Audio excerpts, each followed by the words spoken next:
You just got a raise. Your salary this year is higher than your father ever earned in his best year. You have more money than he ever had. So, why do you feel poorer than he did? That feeling isn't a coincidence. It isn't weakness either. It's your brain running an ancient program that was never built to measure money in numbers. It was built to measure money in comparisons. Here's the strange part. Your brain doesn't actually know what rich means. It has no internal calculator that says this amount of money equals this amount of happiness. Instead, it does something much simpler and much older. It looks around, it checks what the people near you have, and it measures your life against theirs. This is called social comparison theory. The psychologist Leon Festinger proposed it back in the 1950s. His idea was simple. Humans don't evaluate themselves in isolation. You evaluate yourself against the people you consider your peer group. Your income isn't a fixed number to your brain. It's a relative position, a rank, a place in a race you didn't know you signed up for. Think about what that means for you today. Your father compared his salary to his co-workers. His neighbors, maybe a few relatives. His peer group was small, it was local, it was slow-moving. Yours is not.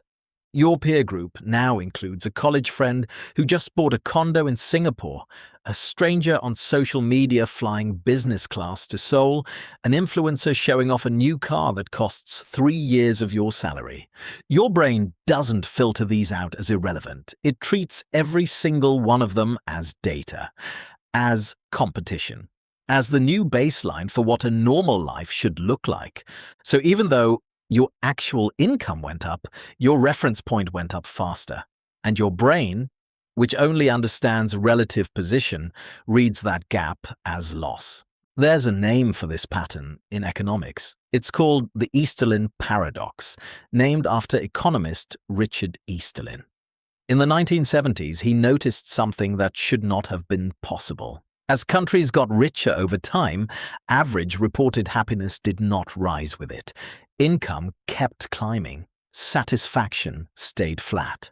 How could more money not lead to more happiness? Easterlin's answer was that happiness isn't tied to your income in isolation. It's tied to your income relative to others and relative to your own expectations. If everyone around you gets richer at the same time you do, your position in the comparison doesn't actually change. You feel like you're standing still even while moving forward. This gets even more interesting when you look at how your brain handles gains and losses differently.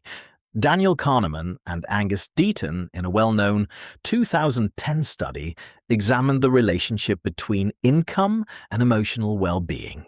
They found that day-to-day emotional well-being does rise with income, but only up to a certain point. Beyond that point, more income barely moves the needle on how good you actually feel, moment to moment. But Kahneman's earlier work, developed with Amos Tversky, uncovered something even more important. It's called prospect theory, and it explains something your bank balance never will. Your brain does not process money in absolute terms. It processes money in terms of gains and losses relative to a reference point.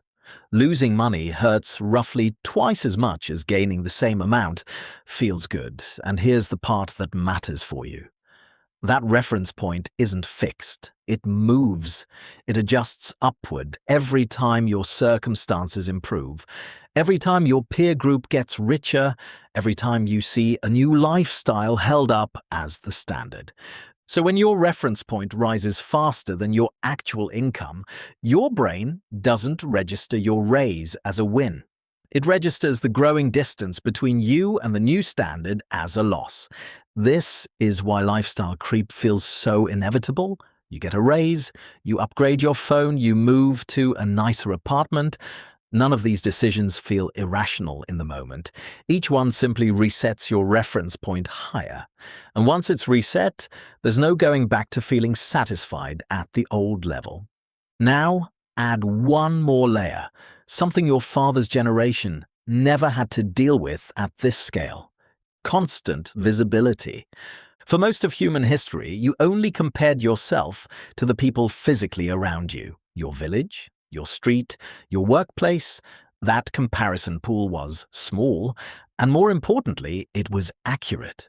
You saw your neighbor's actual house, actual car, actual life, in full context, including the debt, the stress, the parts that don't photograph well. Today, your comparison pool is global, curated, and almost entirely fake. Social media doesn't show you people's average Tuesday. It shows you their best 5 seconds. The vacation, not the loan that paid for it, the new watch, not the credit card statement. Researchers studying social comparison in the digital age have found that passive scrolling through curated content increases feelings of relative deprivation, even when a person's actual financial situation hasn't changed at all. Your brain, still running on Festinger's ancient comparison software, cannot tell the difference between a real peer and a filtered highlight reel. It just sees the outcome and updates your reference point accordingly. You end up competing against a version of life that doesn't actually exist and losing to it every single day.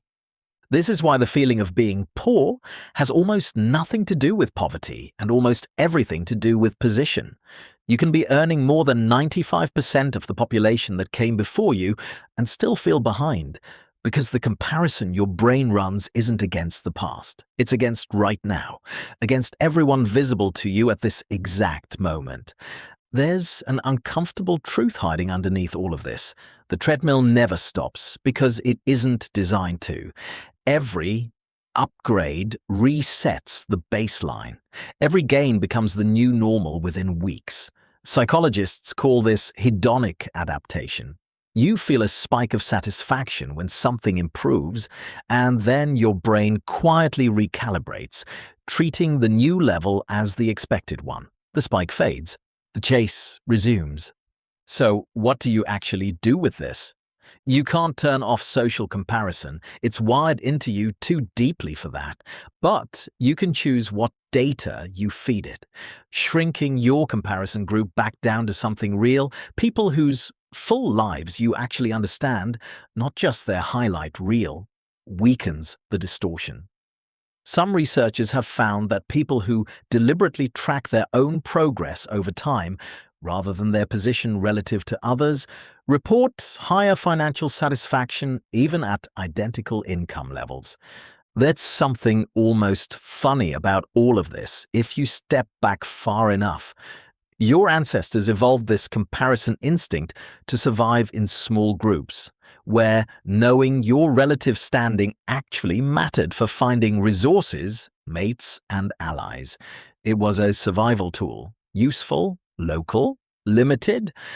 Now, that same tool is being fed an endless, borderless stream of curated wealth, and it has no idea it's being manipulated. It just keeps doing its job. Comparing, measuring, reporting a deficit that, by any historical standard, doesn't actually exist. You are, in almost every measurable way, wealthier than your father was. You just asked the wrong part of your brain to confirm it.